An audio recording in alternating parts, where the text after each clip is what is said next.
Hello people, how are you? What's up? I hope you all are doing extremely amazing.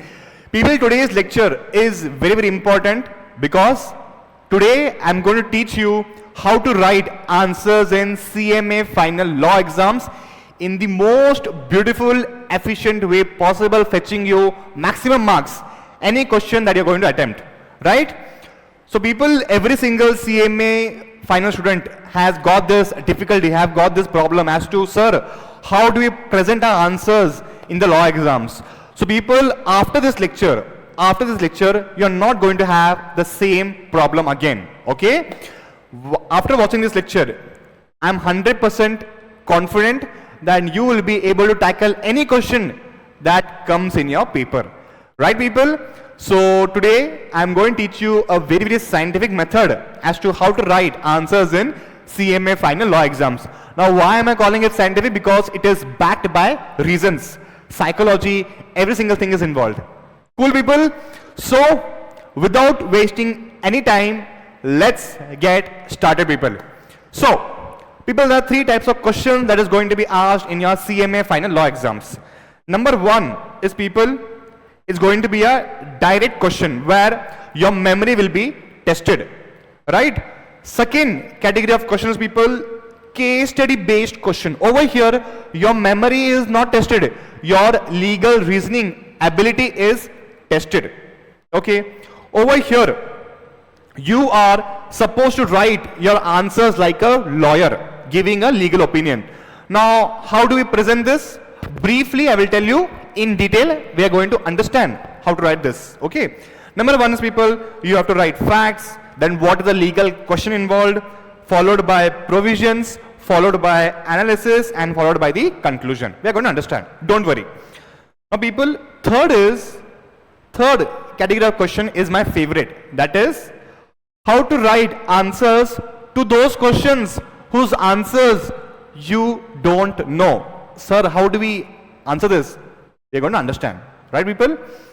So over here people, to tackle such type of questions, we are going to use logic. We are going to write answers confidently while giving examples. In detail, we are going to understand how and why. Right people? So, let's get started with tackling the first category of question, and that is direct question. Okay, over here your memory is tested. Example is people, what type of question can be asked, sir? Explain the obligations of the target company under SEBI regulations 2011. Right people?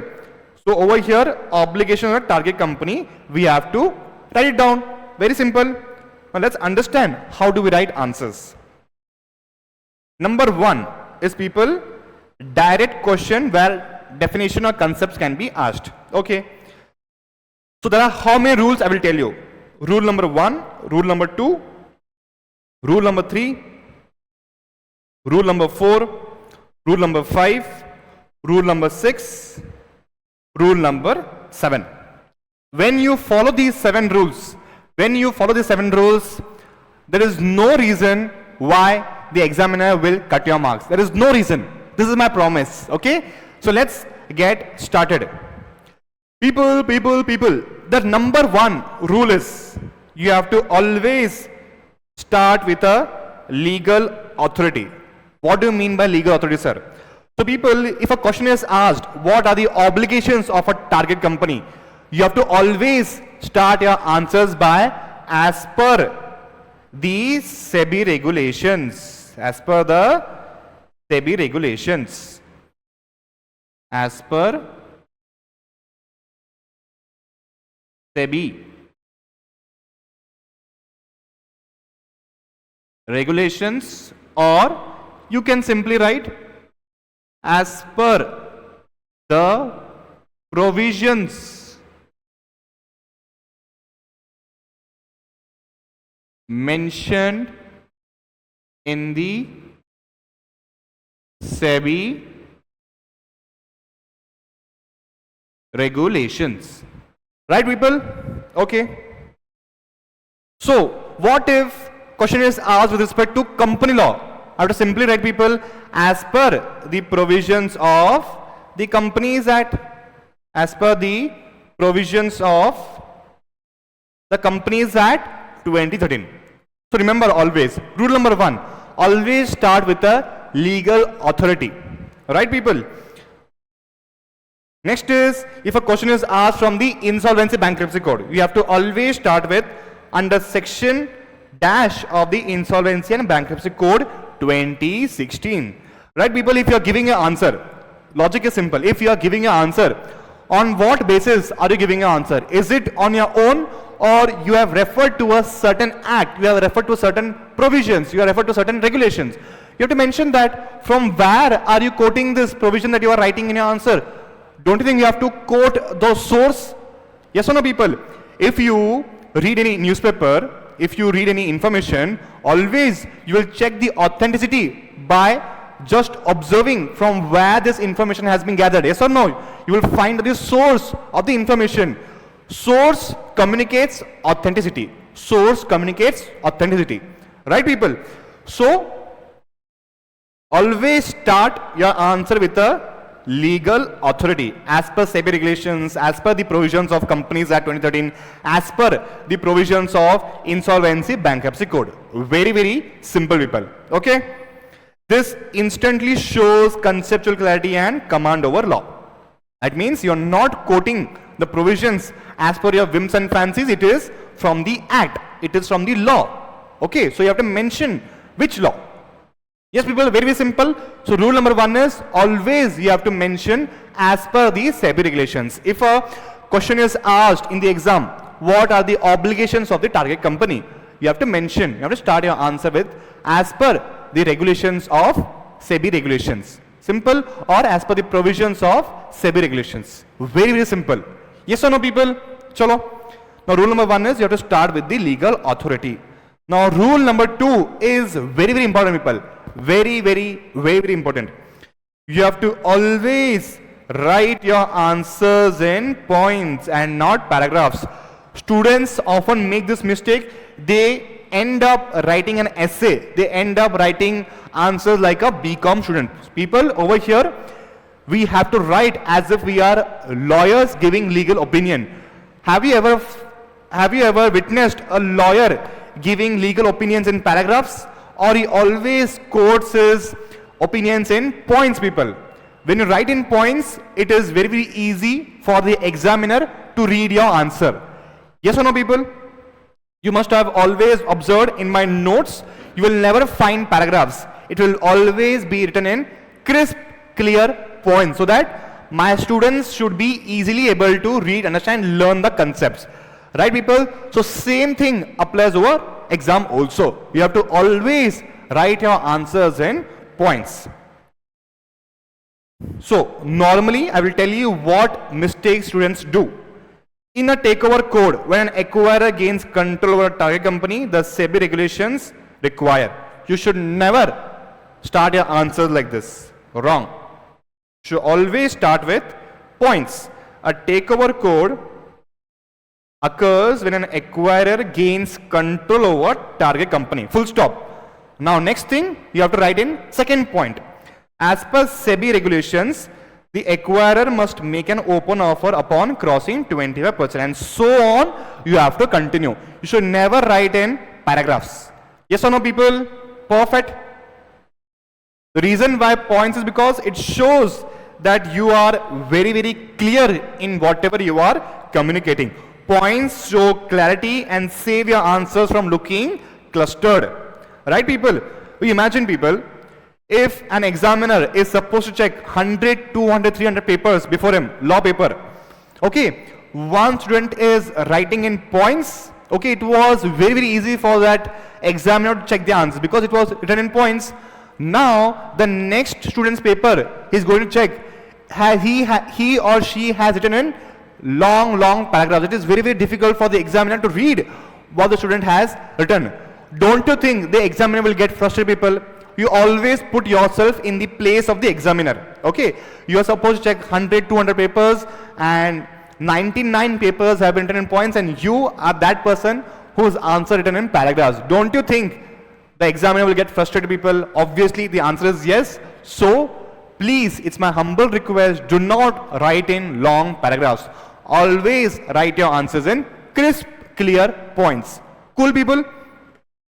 So, two rules you have understood till now. Number one is you have to always start by quoting the legal authority as per SEBI regulations, as per the provisions of Companies Act 2013, as per section XYZ of Insolvency Bankruptcy Code. When we are going to understand Companies Act, I am going to teach you how to beautifully understand the sections in such a way that even after 10 years you will never forget those section number at all. Okay, it's going to be a very easy thing. Okay, we are going to use the magician's way of remembering the sections. Okay, you are going to have super huge fun over there. Don't worry about it.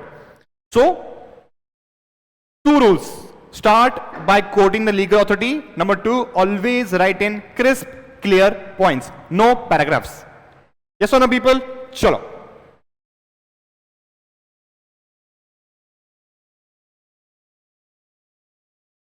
Next is, people, very important. This is for direct question, obviously. So, people, if you think that in your exam you are not able to write the entire points, you are not able to write the entire points of the direct question or conceptual based question asked in your exam. If you think that you are not able to write the entire answer, you forget your answers in between, don't worry at all, people. Don't panic. You can always extend your answer by not writing crap answers like a BCom student, but by using your mind. How? Just have to simply quote examples for whatever you are writing. For whatever writing, simply quote examples. Okay? After explaining a definition or concept, extend your answer with a relevant example. Very simple, people. You must always have noticed one thing, that whenever I teach any concept, always I quote an example. Why? When you quote an example, you teach the examiner in a practical manner how the law is implemented. People, our job, let's be honest, our job is to impress the examiner. Our job is to impress the examiner. If your 6 months time is with the examiner, don't you think you should put some efforts to impress your examiner? Does the examiner know how much efforts you have put in while you are preparing for your exams? No. The only thing he can see is your paper. Right, people? So always ensure that you end up impressing the examiner. You always give more. Always give more. Don't just write whatever you have been asked. Always give extra. Write examples. Right, people? So, examples make sure that your answers are more memorable and help you stand out in the examiner's mind. People, if examiner is going to check 300, 400 papers and everyone knows the answer, now the important question is it possible to pass everyone? No, it is not possible. Then what is going to stand you out from remaining 99% of the crowd? It is the example, people. It is the example. I am 100% sure that 99.99% students often forget to write the example. So people, those who are watching my lectures right now, always quote examples to make sure your answers are standing out, and please tell all your friends as to how to write answers in the exam. Yes or no, people? I don't want only my viewers should know how to write answers. Every single one, even your friends who have not watched this video, who don't have time to watch this video, it's your job to tell them how to write answer in the law exam. Yes or no, people? So I will give you one sample. A takeover occurs when an acquirer gains control over the target company. This is your point. Now you have to extend your point by saying that if Zomato buys 30% shares in Swiggy, it becomes a substantial acquisition, giving Zomato control. Yes or no, people? So this is how you have to present your answer. You write your point, then you explain the same point using an example. Very simple.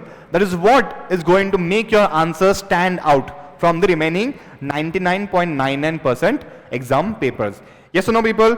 So 3 things. Tell me quickly. Number 1 is you have to start the right way. How? By quoting the legal authority as per SEBI regulations or as per the provisions of Companies Act 2013 or as per the provisions of Insolvency Bankruptcy Code 2016. Number 1. Number 2 is you should always write your answers in points and never paragraphs. It should be concise, crisp, clear points. Number 3 is always try to give more while you are writing your answers by quoting examples. Yes or no, people? Perfect. Now, this is again a very, very important rule. You should always maintain a proper sequence. People, I told you, it is our duty to make sure it is very, very easy for the examiner to check your answers. While checking your answer sheet, while checking your answer, you should not go to and fro as to this student has written XYZ, first answer in the last and last answer in the first. You should never confuse or make the checking difficult for the examiner. Even a slight amount of stress or frustration that you are going to cause to the examiner is going to cost you marks. He is going to reduce your marks if you give him even a slight frustration. Yes or no, people? If you don't know the answer, don't worry. Just leave some space and then start continuing with the next answer. But never ever jumble up the sequence, people. This is my humble request. The logic is simple. Our job is to make sure our answer sheet stands out from the remaining 99.99% papers, number one. Number two, examiner gets 100, 200, 300 papers for checking. It is our job to make sure to cause as much less frustration to the examiner as possible and make sure the paper checking is very, very convenient, very easy. Yes or no, people? Every single thing is, people, very, very logical. Okay? So, answer question the same order as they appear in the paper. If you don't know the answer, leave space and move ahead. Very simple. You should never jumble up the sequence. Okay? Now, next is my most favorite one. Most favorite. You should always highlight the keywords. The logic is simple, people. If you don't highlight the keywords, examiner is going to read your answers in detail. Somewhere, if you just give the wrong answer, if somewhere you just lost the flow, examiner will immediately notice that this student has lost his flow or he is confused because you just jumbled up the words. So people, the reason why we should underline the keywords is because the moment examiner flips the page and he reads your answer, it's your job is to make sure his entire focus is diverted only to the keywords. If you underline keywords, people, it's very, very easy for the examiner to check your answers. Okay, he's not going to read your jumbled up or crap words. Yes or no, people? The moment you underline the keywords, his focus will go only towards the right, towards correct, towards the best part of your answer. We should never ever divert the attention of the examiner towards our wrong part, to a shabby part of our answers. No, people. If you want the examiner to read your best thing, you should underline your best thing. You should divert the attention like this. Yes or no, people? Underline important terms, sections and concepts. Very, very important. It guides the examiner's eyes to the key ideas very, very quickly. The moment he reads your answer, his attention will only go towards your keywords. The moment he reads your keywords, immediately an impression is created in his mind that this student has underlined the keyword. That means he knows the answer, right? If he knows the answer, he will give you marks accordingly. If you don't underline your keyword, the examiner will keep on reading every single word of your answer, and if he notices anything in incorrectness, that's it, people. You will lose marks. You will create a bad impression. So ensure always you underline the keywords. Yes or no, people? Perfect. Now I'll give you an example how to underline keywords.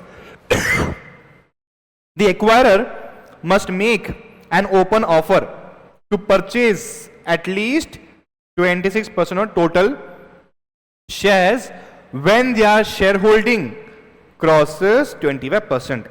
These are the keywords. These are the keywords. Very, very important. Okay. The moment the examiner notices this word and this word, immediately he knows that this student knows the answer. He will not read the remaining part of the answer. No.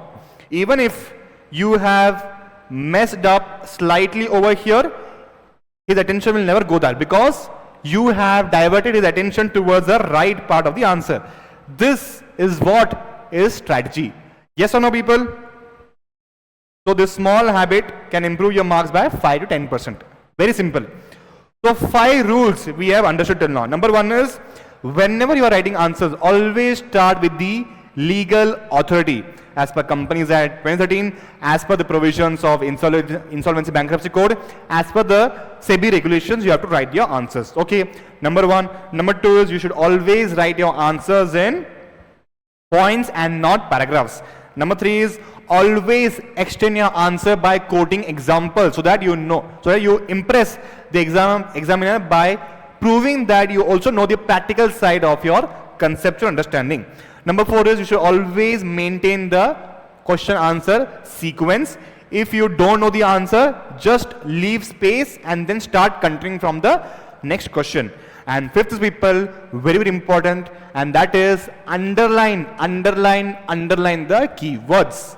Yes or no, people? Are you guys with me? Okay, perfect. Now next, 6 and 7 is minor things. Keep your answers neat and separated. Once you have written one answer, always draw a line and then start continuing with the next answer, so that the examiner will not flip the page to see that if this answer is continuing the next page or not. You should make sure, you should be like Steve Jobs, people. Simple. You should be like Steve Jobs. Always make sure your design, your content is very, very readable, very, very beautiful, so that examiner will never get frustrated at all. Yes, people? After every answer, draw a horizontal line to clearly separate it from the next one. Neat presentation means it's a very, very amazing impression. Yes or no, people?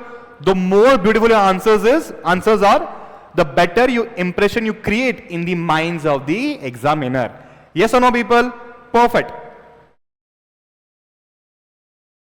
The last is, people, is not so important, but if you think you have time, if you think that you have not written your answer as per your satisfaction, even after quoting examples, you should simply draw mind map. Should simply draw the mind map. That's it. Yes or no, people? Do not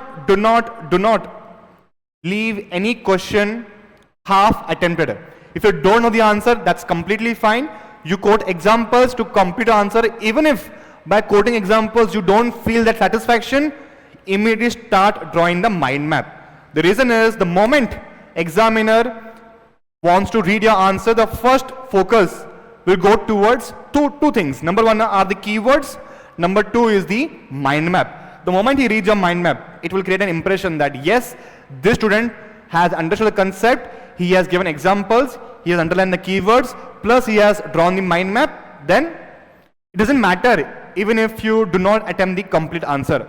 You are going to lose marks, but the possibility of you losing marks is going to be really, really less. You are going to definitely lose marks.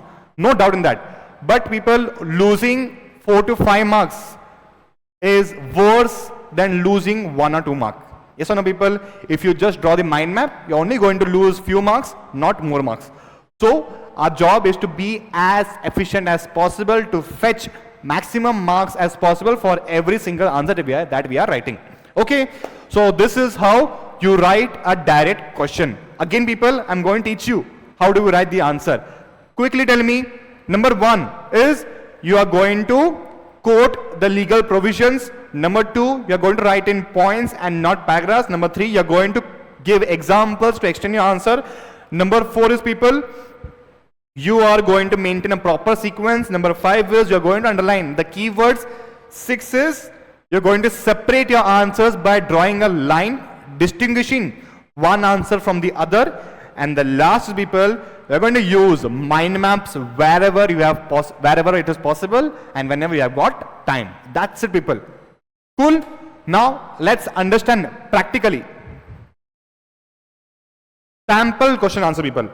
Explain the obligations of the target company. If a question is asked in the exam, you should always start your answer with, as per SEBI regulations 2011. As per SEBI regulations 2011, the target company has the following obligation during a takeover process. Introduction is over.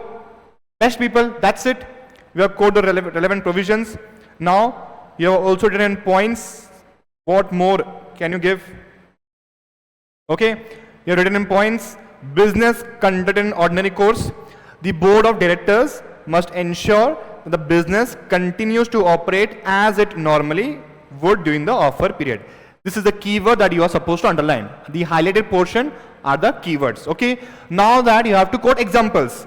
If HDFC Bank Limited is under takeover, its routine operations must continue without disruption. You only look at it. Just read it. Don't you think some kind of powerful impression is created when you quote examples, people? That is the beauty of example, people. Yes or no? Okay. Number 2, prohibition of fixing of record date. The company cannot fix any record date for corporate actions from the 3rd working day before the tendering period till its expiry. Very simple. Now you have to write example. Bajaj Finance cannot declare or fix a record date for dividend or bonus issue during this period. If possible, draw the mind map that I have taught you while I was teaching this concept. Yes or no, people? Next is furnishing shareholders list, and last is prohibition on alienating material assets. People, anywhere do you find any clutter? No clutter at all. You have quoted examples, you have written in points, you have underlined the keywords. You also quoted relevant provisions. That's it, people. That's it. What more can you ask? Yes or no, people? So this is how you have to write your answers. Cool, people? Again, I'm going to hammer you till this thing goes completely in your mind. Number 1, you're going to write is always start with the relevant provisions. Number 2, you're going to write in clear, crisp points and not paragraphs. Number 3, you're going to quote examples. Number 4, you're going to maintain sequence. Number 5, you're going to underline the keywords. Number 6 is, people, what is number 6? Number 6, you're going to separate your answers, and last is, if at all possible, draw the mind map. Cool, people? I've given you all the mind maps for every single concept that I have taught you. Yes or no, people? Simply just read, understand, learn, and write it down in the exam. That's it, people. That's it. I'm sure that if you write answer like this, people, you're going to definitely score exemption. Okay? Chalo. So, first category of question we know how to tackle, and that is direct question. If definition or conceptual based questions are asked, we know how to tackle it. Yes or no, people? Perfect. Now, let's come to next type of question, that is case study based question. People, over case study based question, in case study based question, people, over here the objective is not to test your memory. The objective is to test your legal reasoning. How you present your answers, how you give opinions like a lawyer is what is going to be tested in such type of questions. Again, people, you don't have to worry at all. It's going to be a very, very easy cakewalk for all of you guys. Okay? Chalo. So, people, what is the question? ABC Limited is a company with a paid capital of 50 CR and turnover of 310 CR. People, now we know the moment a company crosses 300 crores turnover, it is required to appoint a woman director. Yes or no, people? Okay. Now, one more thing we got to understand this. The moment a company crosses 10 CR paid up, it is required to appoint an independent director. Turnover crosses 100 CR, it is required to appoint an independent director. How many independent directors? 2 independent directors. This we are going to understand in the Companies Act. Okay, people? So, this company is required to appoint 2 independent directors. Okay. And a woman director because the turnover has crossed 310 CR. People, in the first line itself, we know what is the answer. Okay. Mr. Rajesh Kumar, who is the promoter and MD of the company, wants to run the company complying with all the laws and conditions. Okay. The chairman is a non-executive and is an eminent academician. Okay. So there are 2 more directors. Now, people, there's a possibility that they can be independent. Let's see. One is a director in finance, Mr. Joshi, and director commercial, Mr. Nirmal Kumar, who is head of the promoter. So, people, nothing has been mentioned about if they're independent or not. So we have to assume that they are not independent. Okay. The company is in the process of taking a substantial loan for capital investment from SBI, where SBI will nominate a director on the board. The MD wants to clarify the following issues from you. Please clarify with references, if any. Is the board properly constituted? If not, what is the non-compliance? People, every company having a paid up of 10 CR, turnover of 100 CR, and loans and borrowings 50 CR, they have to appoint at least 2 independent directors. Now let's see if they are private or public people. They are public limited, so definitely they are supposed to appoint 2 independent directors in their board. Have they appointed? The answer is no. First, non-compliance. They are also supposed to appoint a woman director. Have they appointed a woman director? No again. Second, non-compliance. Can Nirmal Kumar be considered as an independent director? People, we know Nirmal Kumar is the relative of the promoter, so he cannot be appointed as an independent director. Yes or no? Third is there need of woman director? Yes, because the turnover has crossed 300 CR, they have to appoint a woman director. Now is the most important question, people. What will be the status of the director nominated by SBI? If she is a woman, would she satisfy the requirement of a woman director? Very, very interesting question. So the law requires a company to have 1 woman director because their turnover has crossed 300 CR. Now people, because they have taken a loan from SBI, SBI has nominated 1 woman director. Now the important question is, just because SBI has nominated 1 woman director in the board, can we say that we have complied with the provision of woman director? The answer is yes, because in the Companies Act, nothing has been mentioned about exclusion of the nominee director from the woman directors board. Yes or no, people? So this should be our answer. So first you have to mention, people, facts of the case you have to mention properly. Then you have to write the legal question involved. Is the current board properly constituted? Is the first legal question involved. Second legal question involved is, can Mr. Nirmal Kumar be considered as an independent director? Obviously the answer is no. Third is ABC Limited required to appoint a woman director? The answer is yes. So these are legal question involved. Now you have to write the provisions involved. So provision you have to mention, as per section 149 subsection 4 requires minimum 2 independent directors. You have to mention these threshold, people. Then you have to mention that independent director should obviously not be relative of the promoter. Yes or no? Then people, next we know the applicability of woman director. We are going to learn in the Companies Act. Listed company, public company, the paid up of 100 CR or more and turnover 300 CR or more, they have to appoint woman director. Then people, over here, nominee directors are counted towards compliance with the requirement of woman director. You have to mention this, people. Okay, people? And then conclusion. People, just 1 second. I will just omit this. Yes. Okay. Now this should be a conclusion, people. Now that you have written the provisions, you have to write the conclusion. The company must have at least 2 independent directors since turnover is 100 CR. Right now it has only 1 possible independent director, that could be chairperson, might be possibility. So they are properly non-compliant. Mr. Nirmal Kumar is disqualified as an independent director because he is related to promoter. We all know a woman director is also mandatory because the turnover has crossed 300 CR. Even if SBI nominates a woman director, it would count. People over here, right? It would count. Okay? It would count as nominee directors. Yes or no, people? So over here, I will just make the correction in the notes and I will give it back. Okay, people?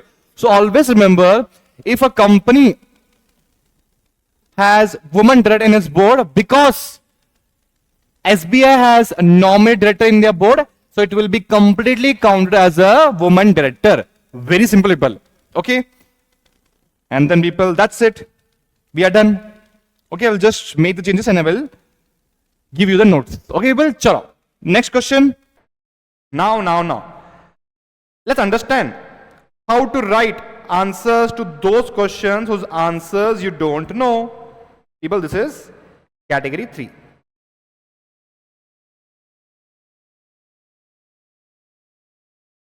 So, if a direct question is asked in your exam as to some type of question where you have not studied from the module, how to just simply use your logic and somehow try to attempt that question. I'm not saying people you might get full marks, because over here provisions are very, very important.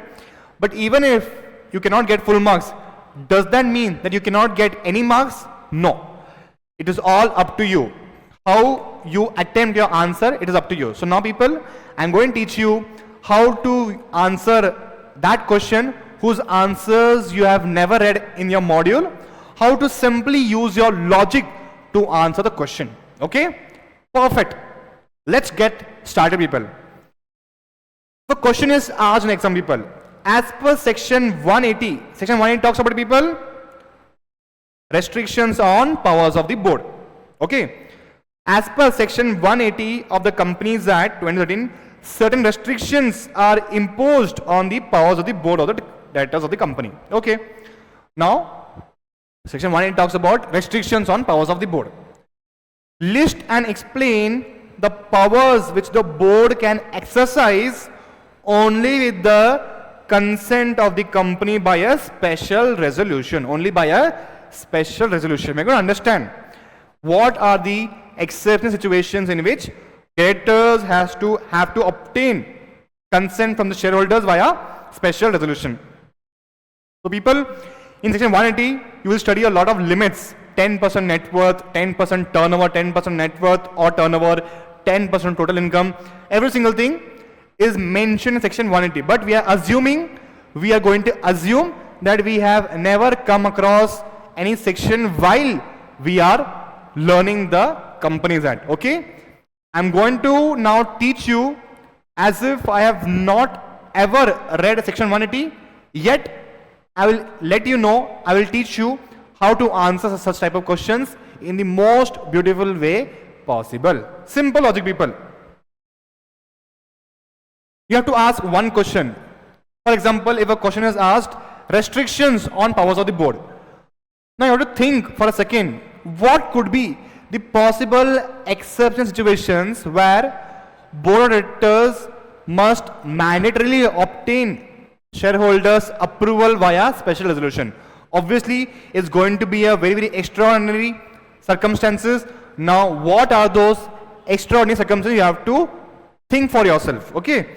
Number one is, if a director wants to sell company's major asset, okay, it's going to be undertaking. But if you have not studied that, you will never know the word called as undertaking. So I'm assuming you have never come across section 180. Simply you have to use a logic. If a director has to sell company's major assets, number one. Number two is, if a director wants to borrow a large sum of money, selling company's asset, if a director wants to borrow a large sum of money. Number three is giving loans to director. Means what? Companies, board directors want to give loans to directors. Don't you think, people? Directors have the power to give loan, but if they give loan to directors without any limit, don't you think it's going to work against the interest of the shareholders? Yes or no, people? And last is, the directors wants to make some major investment, they want to acquire a company. In that case, people, obviously, shareholders' approval are required. Four scenarios. If I think logically, what could be the possible situation where shareholders' approval will be required?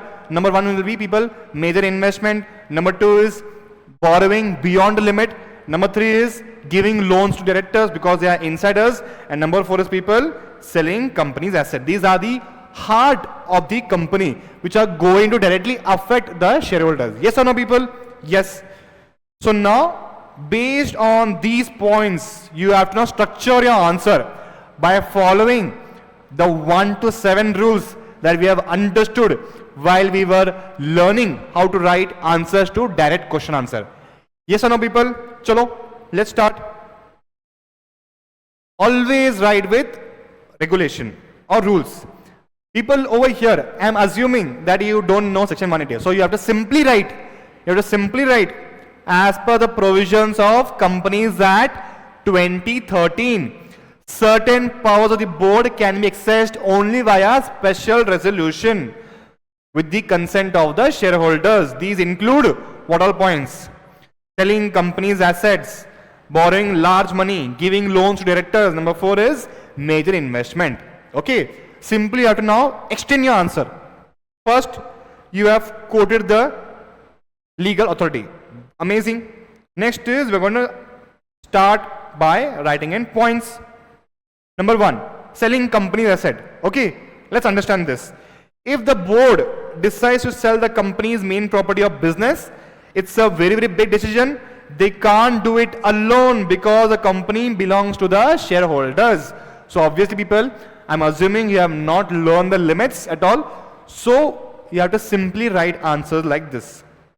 People, that doesn't mean, remember people, this, when I'm teaching you this, that doesn't mean that you don't have to learn anything. No, you have to learn.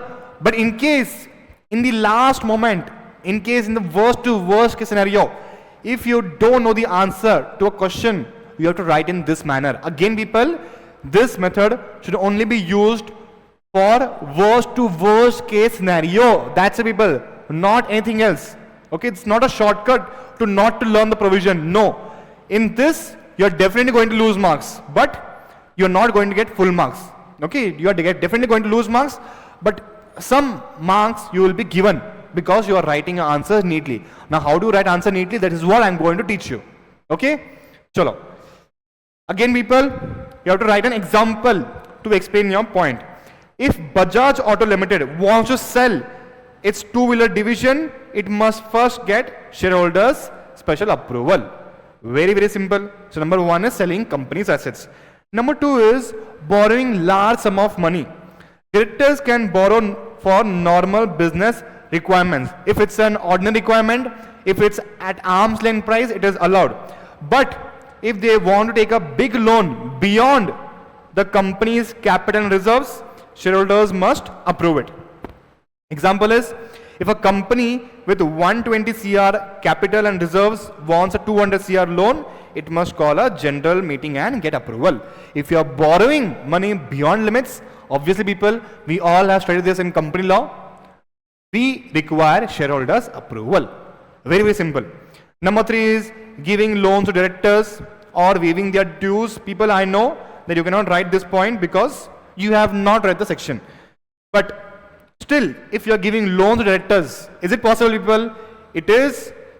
If a director owes money, the board can't forgive or delay repayment without approval. That's a conflict of interest. You cannot tell to directors that you can extend your repayment schedule by 1 year, 2 year, 3 year. No. The money, does it belong to the board of directors? No. That money belongs to shareholders. So shareholders have the only power to make sure to change their debt repayment schedule. Yes or no people? Only shareholders have the right to waive of the loan or to change the repayment terms and conditions. That's it people. If a director borrowed 10 lakh loan, the board cannot write it off or extend without shareholders' permission. Board cannot forgive the loan. They cannot tell the director, you don't have to give the loan. It's absolutely okay. It's absolutely okay. You take the loan. No. This money does not belong to the board of directors. This money belongs to the shareholders. Only shareholders can give such approval. Very simple. 4th is now investing. Okay.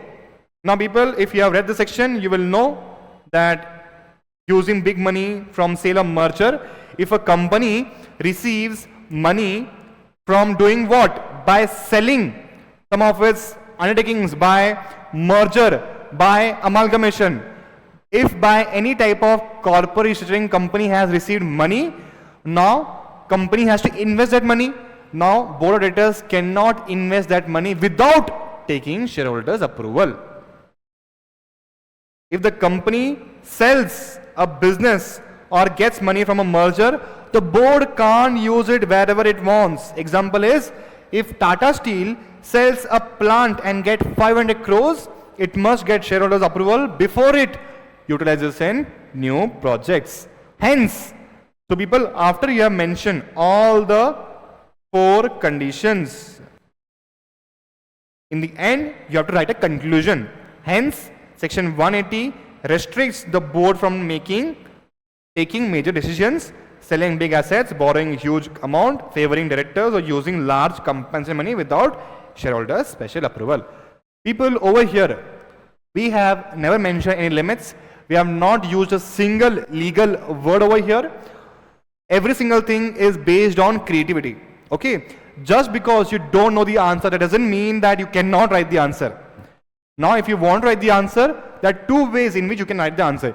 Either write like a BCom student and end up losing marks, or you like a proper law student, quoting examples, following this scientific strategy, fetching you at least 2 to 3 marks. Yes or no, people? People, I know students who have failed by 2 or 3 marks in the exam. Okay? That's the reason why people, I have come over here to specifically teach you how to write answers to those questions, answers you don't know. I know people, you are not used to writing answers in law exam. That should not be the reason for you to lose marks. Yes or no, people? Now that I have taught you every single thing. I have taught you how to write case study based answers. I have taught you how to write direct question answers. I have taught you how to write answers to those questions, answers you don't know, how to use your logic mind. People, what else do you need, people? Simply you have to follow the process. Yes or no, people? Every single thing, this PDF, every single thing will be available to you. Okay, people? So that's it, people.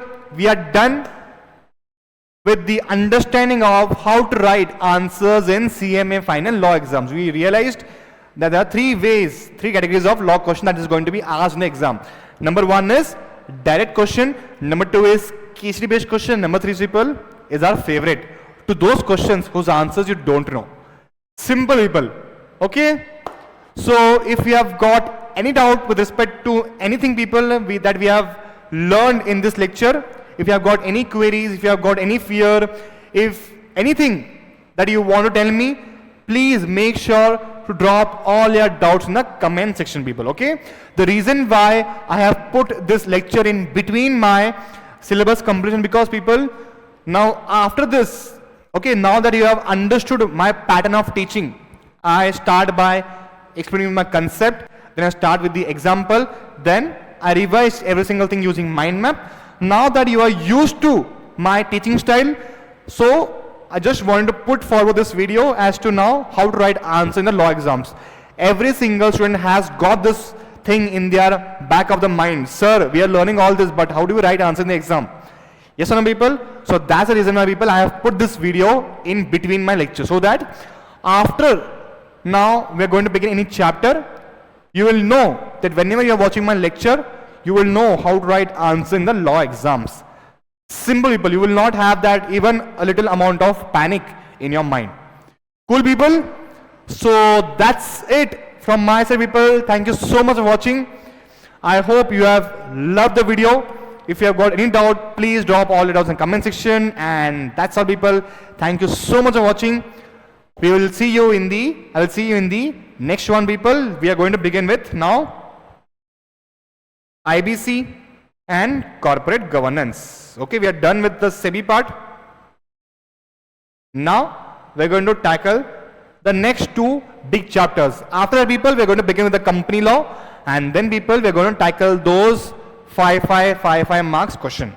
Okay, that's all, people. That's all. So eat well, sleep well, study well. Thank you so much for watching. I will see you in the next one. Bye bye and take care.